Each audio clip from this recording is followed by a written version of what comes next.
Julian was walking along with the remaining crew, tired of the trip, and he was also really pissed off.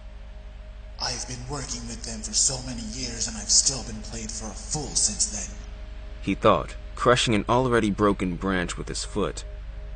He knew that even if someone looked at him, no one would understand how pissed off he was at the moment. Julian had already showed his anger twice during his work, but most of the times that he felt really upset, no one would be able to see right through him. He shook his head and decided to shake off those emotions. They weren't going to be helpful at the moment. Julian looked around. Everybody seemed too focused in what was in front of them. He looked to his teammates. Damon looked nervous, which was expected. Martha was her usual self, although upset. L.I.E was. Where is L.I.E? He thought, frowning and looking around. Julian was beginning to ask about him out loud when he looked behind him. He saw a woman with a horrified countenance looking at him and then to L.I.E, who was passed out on the floor. The woman seemed to be around 20 years old. She was wearing a really old dress that was probably white one day and was barefooted. Her black hair was long and disheveled, and her body was dappled with dirt and mud. Gore gasped and hurried towards them. As soon as he hurried toward them, Damon and some other soldiers turned in their direction. The woman seemed fragile and genuinely worried about L.I.E. She tried to speak, but Julian understood that she wouldn't probably speak the same language as them, so it was useless. L.I.E! Julian held him by his shoulders and shook him a bit. He patted his face to try to get a response from him, but L.I.E looked like he was really passed out. Carver got near and looked at them, and then to the woman. He held the woman by her arm, making her cower with fear. What happened? Can you understand me? The poor woman just shook her head, afraid. Carver turned his head towards the other soldiers when he noticed that they were less. He looked to the prisoners, who were gagged and were trying to scream. Adam frowned and looked to the ground. The missing soldiers were laying down on the floor. He opened his eyes with confusion and looked to the woman. As soon as his eyes laid on her, she smirked and twitched his arm, projecting him on the floor. Carver ached from the impact and grabbed his gun, but as he pointed it towards her, she kicked it away from him. Her movements were so smooth and silent that they seemed unnatural. Julian looked over his shoulder and immediately reached for his gun, but he felt a cold cylinder against the back of his head. If I was you, I wouldn't do that. Now, slowly give me your gun. Julian did what he was ordered to and gulped. He couldn't fight him back. Another man approached an axe near Carver's throat, making him laugh. The guy was really tanned and had a strong physique along with a tall body. He had dark, long hair with green eyes and had a black shirt with black, large shorts. He was also barefoot. The man had a few scars shown all over his body, and Julian noticed that his right ear was partially cut off. He should be around his 30s, but the beard made him look older. What kind of warm welcome is this? The man laughed and touched the sharp axe on Carver's throat, making him gulp out of reflection.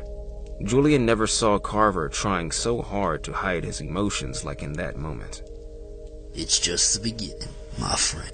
Lucky for you, it will probably be the end. The man got his eyes fixated on Carver, as another man approached them and grabbed Carver by the arm, making him stand up and put a rope around his neck. It's time to say goodbye. The man smirked. But hey, don't be so pale. You don't need to worry. We're going to deliver these prisoners to the place they belong. And we're not going to kill you, or some of your friends away. He pointed his chin towards Julian and some others. I simply just have orders that I mustn't take everyone in. So, we need to choose the youngest. Sorry, Adam growled softly, but didn't say anything as he felt the rope getting tighter around his neck. Julian was getting a rope around his neck. He managed to move his head a little bit more to see the remaining teammates, soldiers, and prisoners. Apparently the ones that wouldn't be taken in were just him and Carver. He narrowed his eyes. Damon was in the group of the ones to be taken in, and he was only 2 years younger than him. Martha was in there as well. Lael was still passed out, but as he was younger than Julian, he bet he'd be in that group as well. That really sounds stupid.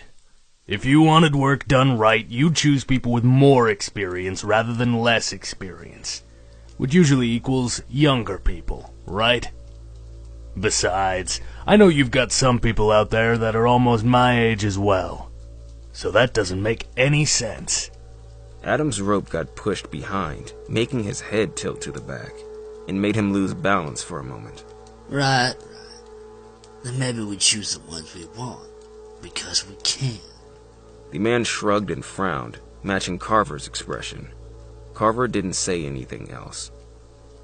As Julian was forced to stand up, he saw that there were at least 10 of them, which it wasn't much compared to 20 soldiers and 10 prisoners. But as most of the soldiers were knocked out, he realized that they still had the upper hand. All of them had that crazy look in their eye. They were definitely up to something. Why would they let some of them go without thinking of the consequences about that? And why did they select them? Julian didn't think it was because of their age.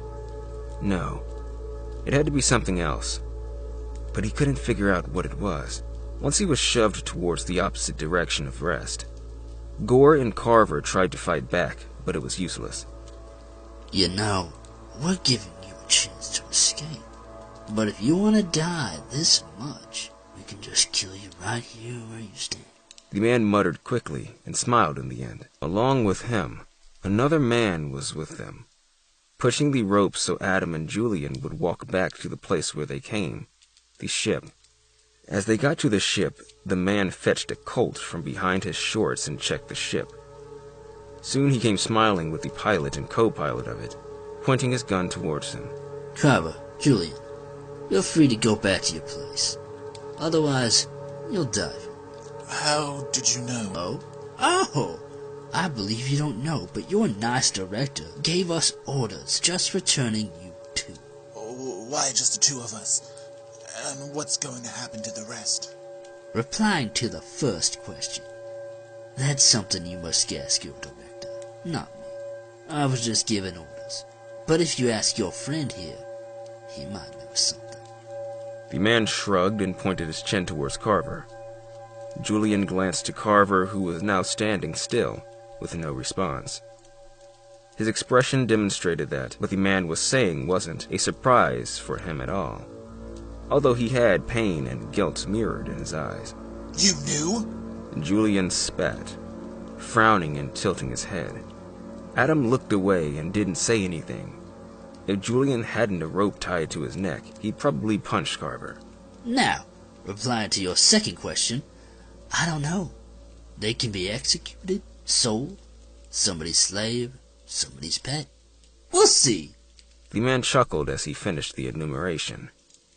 He then shoved them inside the ship, while ordering the pilot and co-pilot to take them back to where they came, unless they'd wanted to be shot. With fear, they did what they were ordered, and quickly the ship was turning back to their country.